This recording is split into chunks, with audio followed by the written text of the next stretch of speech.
Have you ever stopped to think who was the man who in history had the power to decide the destiny of Jesus of Nazareth?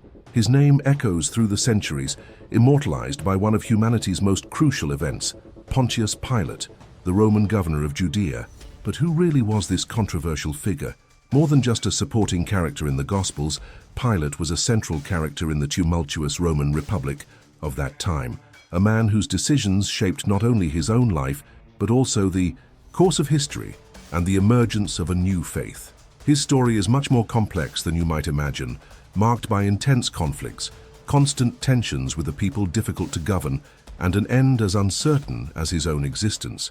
Imagine Judea, a distant and often rebellious region, under the rule of the vast Roman Empire between 26 and 36 AD. It was on this turbulent stage that Pontius Pilate exercised his authority. His reign was a cauldron of friction and disagreements with the Jewish population, a dangerous dance between Roman rigidity and local religious sensibilities. Historical accounts from sources as diverse as the Jewish historian Flavius Josephus, the philosopher Philo of Alexandria, and of course the Christian Gospels themselves, paint a picture of a volatile relationship full of challenges and confrontations. Can you put yourself in the shoes of a governor who must impose Roman law on such a fervent and resistant territory?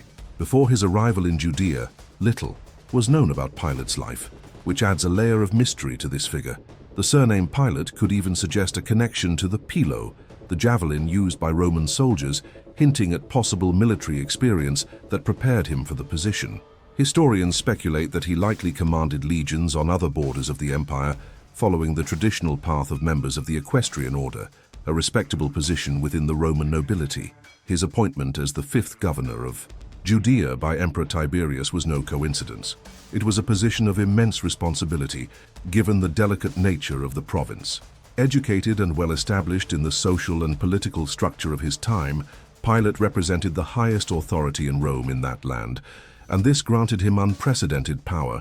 As governor, his prerogatives were vast. He could, for example, impose the death penalty, an act of extreme importance in a society where Roman justice superseded local laws. Even if the Sanhedrin, the Jewish court, pronounced a death sentence, it required Pilate's ratification to be valid. This was a clear demonstration of Roman supremacy over the lives of the local inhabitants. Furthermore, Pilate was responsible for levying taxes, collecting taxes, and even minting coins, making him a central figure not only in the military, but also in the administrative and judicial spheres. The seat of his government was in Caesarea, a strategic and important city where the main body of Roman troops was stationed, ensuring the security and control of the province. However, during festive periods such as Passover, the governor customarily moved to Jerusalem, taking with him military reinforcements to maintain order amid great unrest. The governor's presence in Jerusalem during Passover was not only a symbol of Roman authority, but a necessity to ensure public order at a time of great influx of pilgrims and religious fervor. It was in this context of growing tensions that Pontius Pilate made decisions that put him on a direct collision course with the people he governed. Stay with me until the end, because what you'll discover now about the conflicts he generated, and of course, the most famous trial in history, may surprise you and reveal the true impact of his choices. The sources that tell us about Pontius Pilate are limited but revealing. In addition to the Gospels, the writings of Flavius Josephus, such as the Jewish Wars and the Antiquities of the Jews, offer us crucial details about the tensions between Pilate and the Jewish people. The governor repeatedly acted in ways that deeply offended the religious sensibilities of his subjects, creating a climate of constant friction. One such landmark occasion was when Pilate ordered Roman soldiers to enter Jerusalem at night, carrying banners bearing the emperor's image. For the Jews, this measure was a direct affront, a desecration. Indignation and resentment were immediate. A delegation of Jews traveled to Caesarea to protest and demand the removal of the banners. After 5 days of intense discussion and under threat of execution by Roman soldiers, Pilate surprisingly gave in to the demands and removed the symbols. This initial incident laid the foundation for an extremely tense relationship between the governor and the people he ruled. On another occasion, Pontius Pilate, he caused further controversy by deciding to install gold shields on the barracks in Jerusalem, engraved with his and Emperor Tiberius's names. Once again, this measure provoked massive protests, leading to an appeal sent directly to the emperor in Rome. As a result, Pilate received clear orders to remove the shields to Caesarea. These episodes reveal a mindset on the part of Pilate that, on the one hand, sought to impose Roman authority, but on the other, demonstrated a certain lack of cultural and religious sensitivity, or perhaps an underestimation of the Jewish people's passion for their traditions.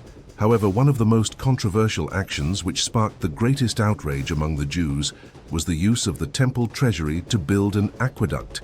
This decision, documented by Josephus, was seen as a desecration of sacred funds dedicated to God. For Pilate, it was likely an essential infrastructure project, a necessary urban transformation for the province. For the Jews, it was a sacrilegious act of misappropriation of something divine. This cultural and religious impact was profound and lasting, further straining the already fragile relationship between them. If you're feeling the intensity of this story, if this clash of cultures and powers resonates with you, leave a comment below with what touched you most about this part of Pilate's story. Your participation is what makes this channel grow and reach more people with this kind of fascinating historical content. If you're enjoying uncovering these behind the scenes of ancient Rome and the revelations behind the figures who shaped history, please enjoy this video. It shows us that we're on the right track and motivates us to bring you more stories like this. And of course, if you don't want to miss the next chapters of this journey through the Roman Empire, subscribe to the channel. Your presence in our community makes all the difference. Regarding archaeology, in addition to ancient texts, some physical remains from Pilate's time have also survived, confirming the hidden truth of his existence.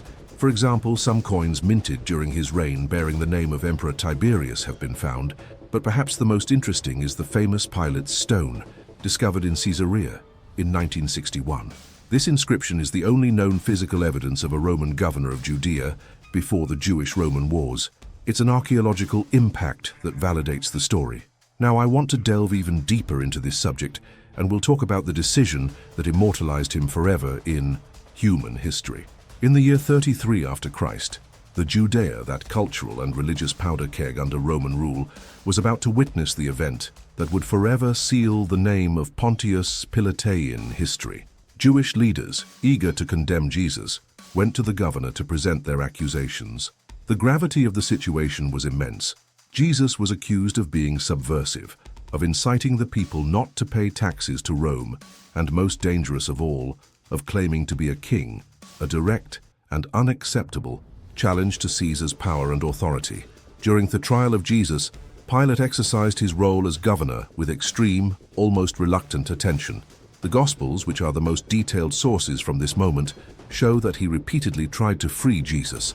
Mentality Pilate's approach at this point seemed to lean toward pragmatism and the pursuit of justice, or at least the maintenance of order without major commotion. He recognized Jesus' innocence and saw no real political threat, justifying the death penalty. However, the pressure from the Jewish religious leaders, and especially from the crowd that gathered clamoring for a conviction, was overwhelming. That was the decision most difficult and perhaps the most infamous of his life. Pilate, a man accustomed to commanding legions and enforcing the law, found himself cornered by a force that money and the army could not control. Religious and popular fury, hidden truth. Behind his hesitation was not necessarily compassion, but perhaps fear of an uprising. A Passover revolt, with Jerusalem packed with pilgrims, would be a disaster for his administration and could cost him his position or his life. It was then that he yielded to Jesus' condemnation, performing a symbolic gesture that would become immortal, washing his hands in public, an act to absolve himself of guilt, to show that for him this was not a matter of justice, but of politics and appeasing the crowd. Impact of that moment, of that sentence, would reverberate for millennia, far beyond what any Roman governor could have imagined. The mandate of Pontius Pilate, his 10-year tenure as governor of Judea, would end a few years after Jesus' trial, around 36 AD. Ironically, his end in office would not come from a major Jewish revolt, but from an incident involving the Samaritans. Pilate massacred a group of Samaritans near Mount Gerizim, a sacred site for them. This disproportionate action deeply angered the locals and led to Pilate's dismissal. The report of the incident reached Rome, and he was recalled to account to the emperor. Dias Governor was coming to an end. As Pilate was sent back to Rome to face the consequences of his decisions, an even greater event was taking place. Emperor Tiberius died in 37 AD. This change in the imperial throne adds another layer of uncertainty to Pilate's fate. After his return to Rome, it is unclear what really happened during and after his trial. Most historians believe that Pilate simply retired, living his final years away from the spotlight and political intrigues of the capital. It would have been a relatively mild end for someone with such a controversial record.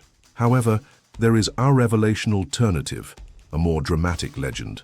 The historian Eusebius of Caesarea, who lived in the late 3rd and early 4th centuries, claims in his writings that Pilate was actually forced to take his own life during the reign of Caligula, Tiberius's successor. This version suggests an end more in keeping with the turbulence of his public life and the gravity of his actions. It would be a transformation final, a violent ending to an existence marked by controversy and power.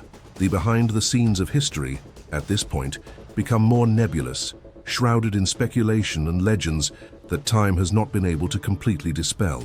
In this way, the government of Pontius Pilate was marked by intense conflicts and tensions with the Jewish population, culminating in the trial of Jesus, an event that immortalized him for better or worse in human history.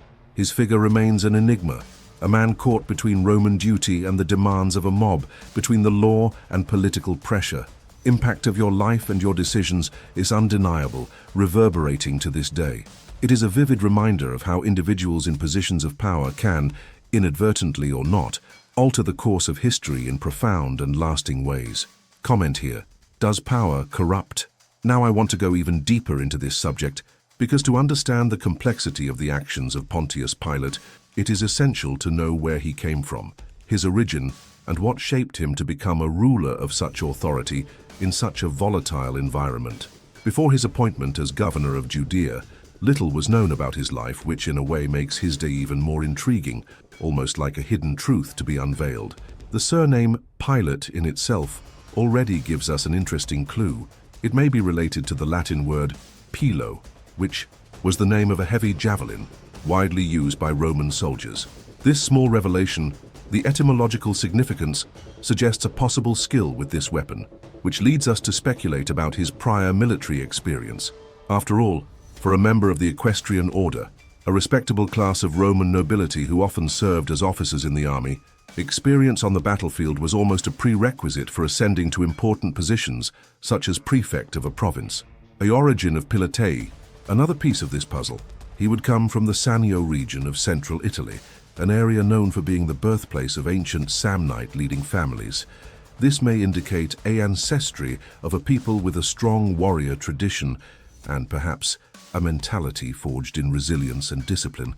This background, combined with likely military experience, placed him on the path established by Augustus himself for members of the equestrian order to serve the empire. Some historians even speculate that Pilate may have commanded an entire legion, perhaps on the empire's most turbulent frontiers, such as the Rhine or Danube regions. This experience in the Roman army, if confirmed, would be crucial to his appointment.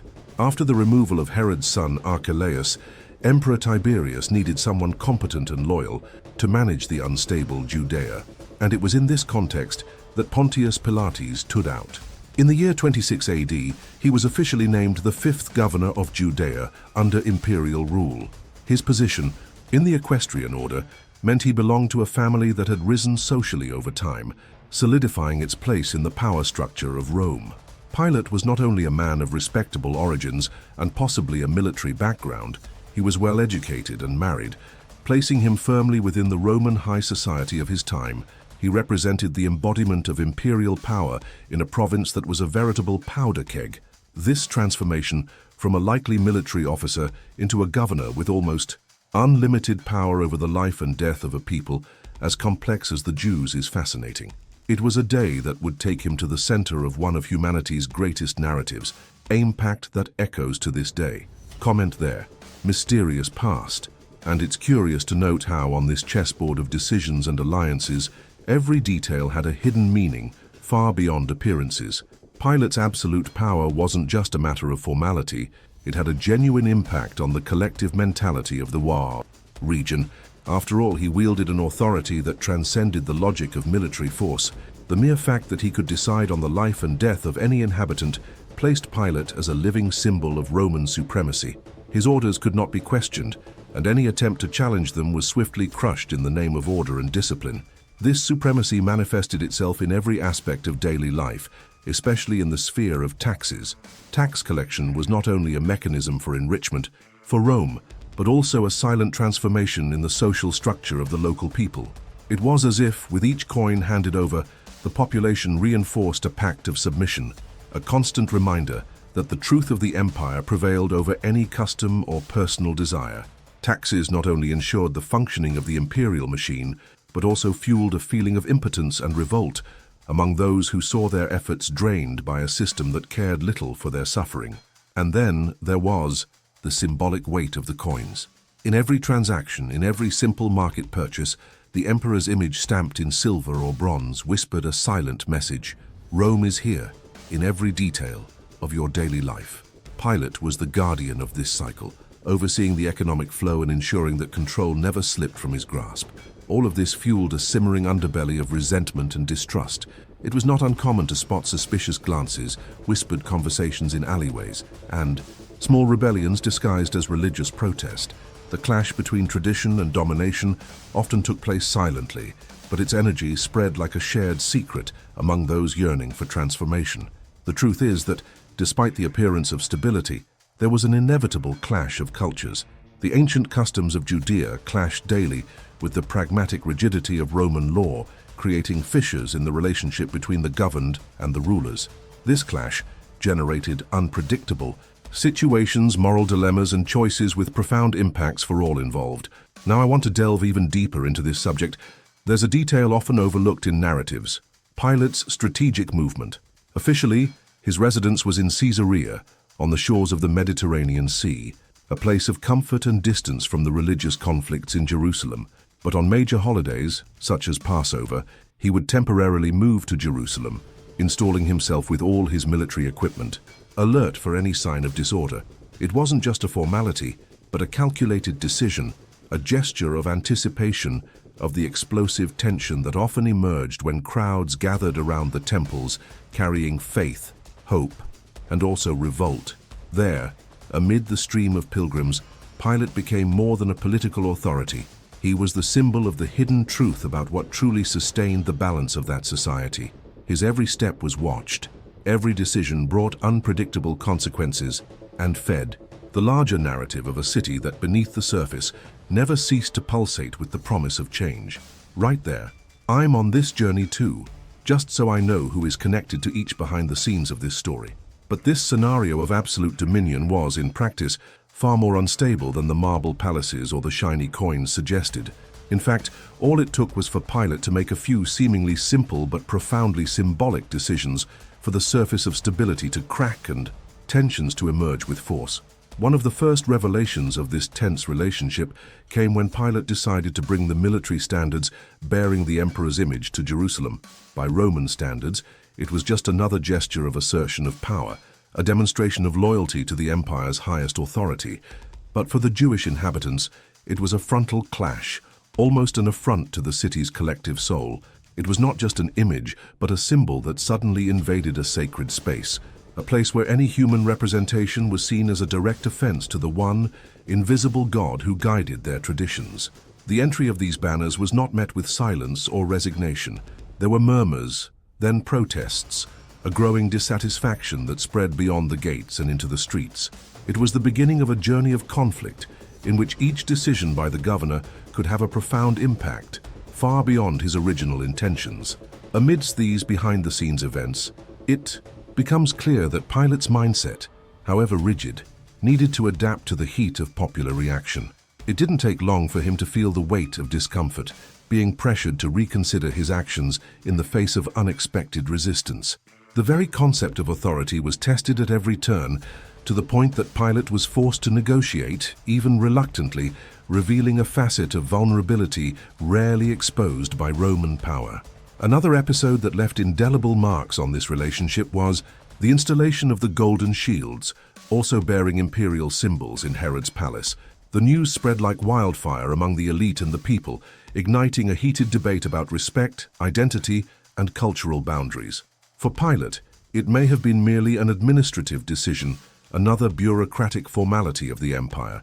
But for the Jews, it was an open provocation, almost an invitation to conflict.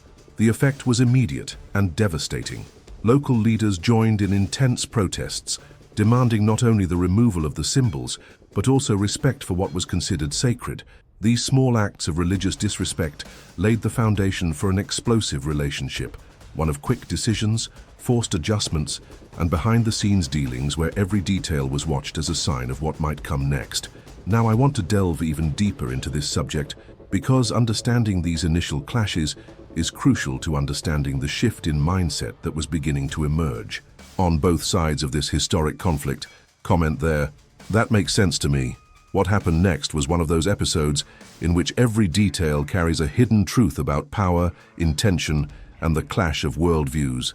Pilate, ever practical and with an eye toward what he called progress, made a decision that, at first glance, seemed exemplary of the Roman standard of civilization: to build a great aqueduct to supply Jerusalem, bringing fresh water from distant sources, modernizing the city and making life easier for thousands of people.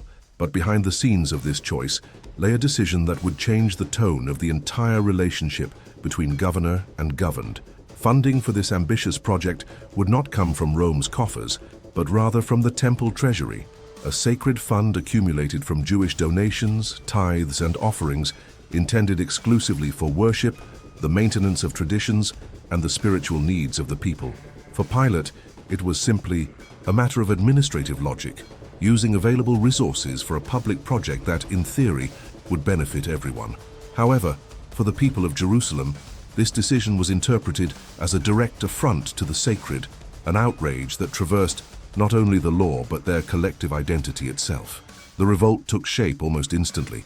The outrage wasn't just about money, but about boundaries, respect, and profound values. Tampering with the temple's treasure was touching the heart of the Jewish faith, like desecrating the sanctuary itself in front of all the people. And while Rome saw this work as a symbol of progress and efficiency, for the Jews, it was a painful reminder of submission and disrespect. Pilate's decision revealed the true extent of the impact of those who govern. While some see evolution and advancement, others feel the weight of loss, the feeling that something essential has been violated. The contrast between the two mindsets became even more evident as the conflict spread. For the religious leaders and much of the population, this was not a simple engineering feat, but a silent battle to preserve what gave meaning to their existence. It was a matter of decision, of how far one would go in the name of order, administration, and progress imposed from outside. With each step of the project, the city seemed to divide further, between those who resigned themselves to it and those who saw this construction as a threat, an open wound, difficult to heal. Now I want to delve even deeper into this topic, because behind this choice lie revelations about how authority, culture, and identity collide, and the true impact of these decisions often doesn't appear in official records, but is hidden in memories, rituals, and the scars left on people. Write it down. I see the impact of this. As the dust of these clashes began to settle, a new perspective was cast on Pilate, now not only as a protagonist of controversial decisions, but as a historical figure whose existence can be traced beyond sacred texts or traditional accounts. Here, the journey of truth spans centuries, connecting mindsets of different eras through concrete evidence that authoritatively supports the narrative. In seeking to understand who this Roman governor really was, we encounter a shift in perspective.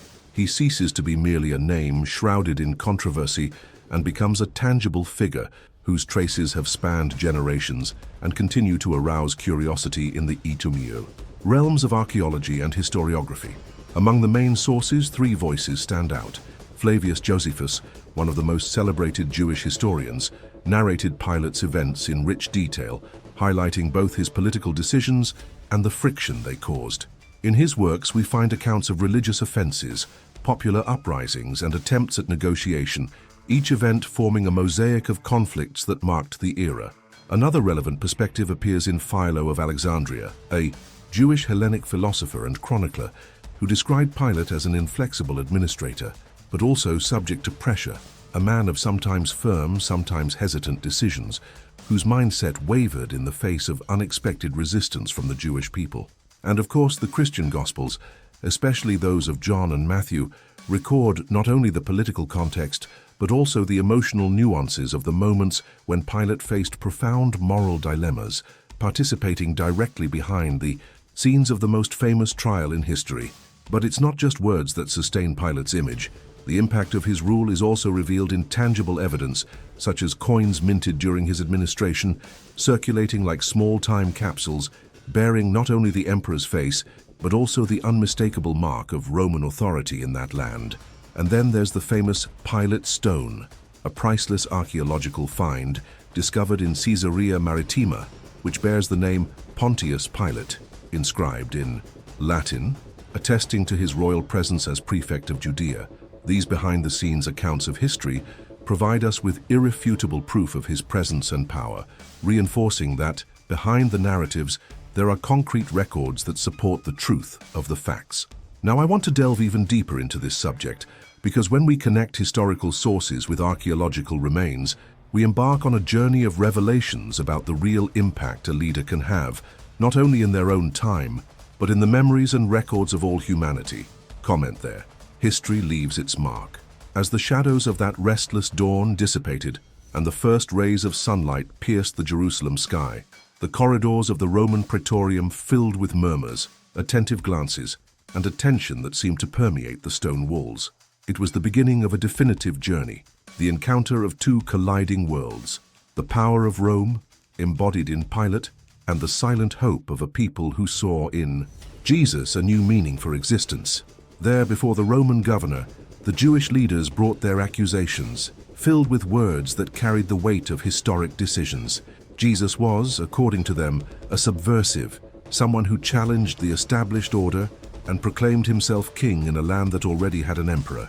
That one word, king, sufficed for the entire apparatus of the empire to turn against the prisoner, for no one but Caesar could receive such a title. The atmosphere was one of utter anticipation. Pilate, accustomed to high-stakes decisions and the rigid posture of absolute power, this time found himself faced with something different. This wasn't just another case among many others. There was something in Jesus' demeanor, his serenity, his lack of desperate defense, his silent conviction, that disturbed even a seasoned administrator, forging a hidden truth between the lines of the case. As he interrogated Jesus, Pilate realized that the accusations stemmed more from fear and misunderstanding than from any real threat to the empire. Recognizing the man's innocence, he tried more than once to free him, using local custom, suggesting that he release a prisoner in the name of the Passover feast. But the crowd, incited and seized by an unpredictable energy, clamored ever louder for another decision, demanding Jesus' condemnation and Barabbas' freedom. The behind-the-scenes details of that trial invite us to reflect on the impact of human decisions. When pressured by context, fear, and the need to maintain a fragile stability, Pilate hesitated. He tried almost desperately to find a solution that would not harm either justice or his political position. But as the pressure mounted, the governor's mindset was pushed to a dangerous limit, to the point where in front of everyone he washed his hands, a symbolic gesture that would forever mark his presence in history. It was a decision that would echo for millennia, sealing the fate of one man, and the beginning of a new faith, whose transformation still resonates throughout humanity's journey. Now I want to delve even deeper into this subject, because every detail of this trial reveals behind-the-scenes choices, vulnerabilities, and the invisible force that drives the world's greatest events. Write it down. Decisions change destinies. The sequence of events seemed to gradually seal the fate of the man who once embodied absolute power over Judea. After the trial that would forever mark humanity's collective memory, Pilate remained in office, facing the constant challenge of administering a province in turmoil, where every decision carried the potential to unleash a new wave of dissatisfaction or rebellion. But, as in every journey marked by difficult choices, the weight of his own actions began to weigh heavily on his shoulders. It was amid this tense landscape that the Mount Gerizim incident marked the final chapter of his tenure, exposing the hidden truth of a government that oscillated between force and a desperate attempt at control. The Samaritans, a people with their own traditions and often marginalized, gathered on the sacred mountain, motivated by rumors that sacred objects of Moses were buried there. The movement caught the attention of the authorities, who saw it as a potential threat, an uprising disguised as a religious pilgrimage. Pilate, already hardened by years of conflict and aware of the inner workings of power, decided to act with a heavy hand. He ordered an immediate crackdown, sending troops to disperse the crowd, which resulted in a massacre and dozens of deaths. This episode was not just another among many conflicts. It exposed a profound shift in the perception of those governed, and especially of Pilate's own superiors in Rome. The impact of this massacre echoed differently. This time it wasn't just the local population that protested, but also Samaritan leaders who, determined, sent complaints directly to Emperor Tiberius. The political climate shifted. Rome, interested in maintaining order and the appearance of imperial justice, could not ignore the accusations. Pilate was now seen no longer simply as a firm administrator, but as someone whose decisions jeopardized the stability so dear to the empire. The power game was showing its rules, revealing that even those who seemed untouchable were, in fact, part of a larger machine, subject to the consequences of their own actions. Thus came the unexpected order. Pilate was to leave Jerusalem and travel to Rome to personally account to the emperor. It was the end of an era marked by impactful decisions, a trajectory filled with tense backstage dealings and twists and turns. The transformation of this man, who once washed his hands of the throne before an angry mob, was now completed on a solitary path where the weight of his choices finally met their final judgment. After years of controversial rule, the impact of his actions had finally caught up with him. Now I want to delve even deeper into this subject because Pilate's fall brings to light revelations about power, responsibility, and the inevitable cycle of cause and effect in any human journey. He writes there, "Every choice has a price." Pilate's return to Rome not only signified the end of a term in office, it marked the beginning of a new era marked by mystery and the haze of historical interpretations. Official records reveal little about what actually occurred after he rendered his accounts to Emperor Tiberius. His trajectory, until then so full of public decisions, collective impacts, and clashes with the religious authorities of Judea, now enters a realm of shadows and doubts, where hidden truths mingle with legends and fragments of accounts. There are indications that Pilate, after facing interrogations and the scrutiny of his conduct, simply retired from public life, stepping away from the stage of power to a more discreet existence, far from the spotlight, and the tumultuous behind-the-scenes dealings that surrounded him for years. For most historians, this version is the most likely. A man already marked by wear and tear, feeling the weight of his decisions, and perhaps seeking some kind of peace, even knowing that the impact of his actions would never be forgotten by history. It would be the fate of someone who saw his authority crumble before the gears of empire and the relentless judgment of time. But, as so often happens with figures who profoundly marked an era, Pilate's name cannot be erased without leaving room for parallel theories and stories. Among them, one of the best known comes from the historian Eusebius of Caesarea, who reported a tradition according to which Pilate was forced to commit suicide during Caligula's reign. This version, shrouded in drama, carries with it a powerful symbolism, the ultimate price of guilt, of pressure, of the feeling that certain gestures, like washing one's hands before a crucial decision, never cease to reverberate in the most intimate recesses of the conscience. It is the idea that, even far from Judea, even far from the palaces of Rome, Pilate would never have freed himself from the ghosts of his own past. These narratives, interwoven with documents, accounts, and traditions, have transformed Pilate's fate into a true historical enigma. What happened in the final stages of his life may never be fully revealed, but the impact of his journey continues to resonate, serving as a lesson on the unexpected consequences of human decisions. Now I want to delve even deeper into this subject, because reflecting on these mysteries also means delving into the limits of memory, identity, and what remains after the great choices of a lifetime. Comment there. The mystery continues. If you've made it this far, you've already realized how much these details and behind-the-scenes details reveal about power, decisions, and the complexity of the human journey. If this content brought you new perspectives, take the opportunity to subscribe to the channel. That way you won't miss future stories that truly add value. Leave a like if you felt a connection with me throughout the video and comment below I'm with you until the end, just so I know you were there every step of the way. And it doesn't stop there. There's a video right here that complements this topic. Click and stay with me there.